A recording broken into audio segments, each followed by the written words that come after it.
Here I am, in the Spanish class, practicing my grammar. So nice and comfortable in here, just learning my Spanish. I know so many conjugations. I know so many words. Maybe I should try listening to a native speaker. ¿Para qué son buenas? Para que te pongas rápido y violento. Cuando tú no cancaneas, ronca como un mutan. Cuando te pones como es. Esto es nación y balanceo. Cuando mira, corre heavy. Ese pitón entra como es. Well, back to the grammar. That moment there is why people stay stuck. It's why people can say they've studied a language for years and years, but never be able to actually understand that language spoken by a native speaker. You're kidding, right? Okay. People tend to stay in the classroom because it feels safe and because it feels comfortable. But that's not actually where real language learning occurs. Real language learning doesn't happen in a classroom. It happens in the wild. It happens in the jungle. When you take a language learning class, you get a curriculum. And in that curriculum, there's lessons. And the idea is every time you complete a lesson, you're closer and closer to your ultimate goal. But what is the ultimate goal of a language class? Sometimes it seems to me the ultimate goal of a language class is to be able to pass tests. But is the ultimate goal of a language learner to pass the hardest test? Or is it to understand and have conversations with native speakers? Classrooms tend to produce what I would call sheltered learners. And here are the attributes I think are associated with those types of learners. A choppy, unnatural accent. This occurs because language learning students are often made to speak and read too early. Even if they're given explicit instructions on how sounds are supposed to be pronounced, they just don't have enough real-world experience hearing those sounds to be able to distinguish them from the sounds in their own native language. It's not trivial to be able to just pick up and distinguish between sounds from our native language and similar sounds from the target language. And if we're speaking early, we might think that we sound fine, but to a native speaker, we probably sound mechanical and awkward. I've personally noticed, and maybe you've also noticed, that sheltered learners, they tend to almost speak as if they're reading words off a page. And of course, you might expect this, because a lot of language learning exercises that happen in traditional classrooms totally strip away the authenticity, strip away the context, strip away the fluidity. So a learner can go a year or even multiple years never actually hearing how a native would pronounce a sentence. So language learners can miss huge aspects of authentic language. They can miss how in Spanish words aren't spoken in isolation, they're strung together. Or they can miss in French how some phrases can literally collapse into one or two sounds. These are usually fundamental first principle things about a language, but they can be completely lost on you if you've been incubated in a classroom your entire language learning experience. Another sign of a sheltered learner is they're always translating in their head. They don't really hear meaning when a native speaker is speaking. Instead of using that same muscle that we use when we listen to our own native language being spoken to us, they use a different system entirely. And every single sentence they hear becomes a puzzle in their head they have to rush to solve. And you can't tell me that people don't do this because I did this.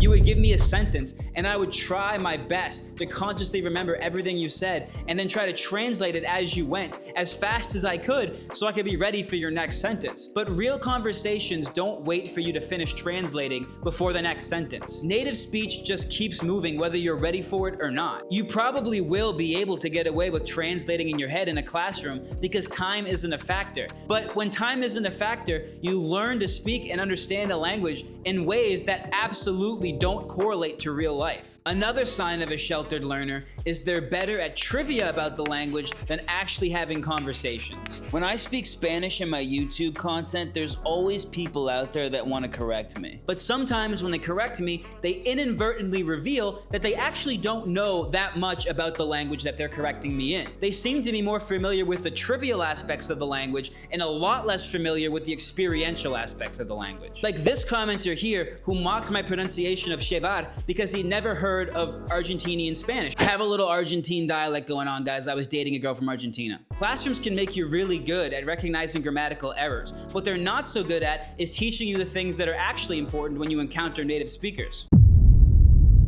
The classroom becomes like an insulated bubble, and the learner is never exposed to real, authentic language. So when they meet a native speaker, they're just completely shocked, like this commenter here. I blacked out his name because I don't want to pick on him too much, but this is probably the best example of what I mean when I say sheltered learner. If you read this, it says he's been studying Spanish for 70 years. That is substantially longer than double the time I've been alive. Yet when he went to Mexico, he was lost in casual conversation.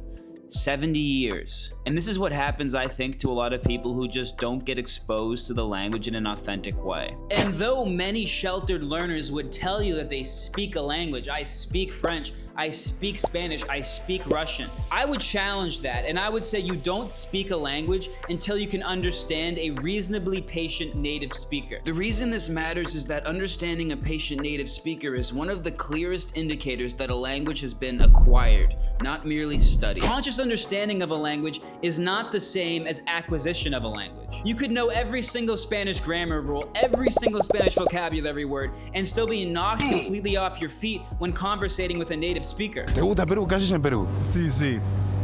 Sí, sí. When a language is acquired, it's spoken and understood automatically. Just like when you're speaking or listening to your native language. And I'm not saying you're gonna be as fluent in your second language as you will be in your first. Absolutely not. What I am saying is it will feel like you're flexing the same muscle. And lucky for us, in 2026, there is a way out of the insulated classroom environment. But it doesn't look like more grammar rules, more flashcards, and more speech practice. That instinct to retreat to what's comfortable, in my opinion, is exactly what keeps people stuck. And if this was me listening to this video 2 years ago before I was fluent in Spanish, I would probably say, right, but like listening to native content is too hard. Stepping out into the wild, stepping out into the jungle is dangerous if you've never actually been to the jungle before, if you've never actually taken your first steps out of your encampment. But you don't become comfortable in the wild, in the jungle, by staying inside. You become comfortable by slowly exposing yourself more and more to that environment. And just like when you enter the jungle for the first time, you don't go pick a fight with the biggest lion. I don't think there's lions in jungles. When you enter a jungle for the first time, you don't go picking a fight with the fastest jaguar. You don't do that. In the same way, when you're learning a language, you don't jump to watching native movies in that language.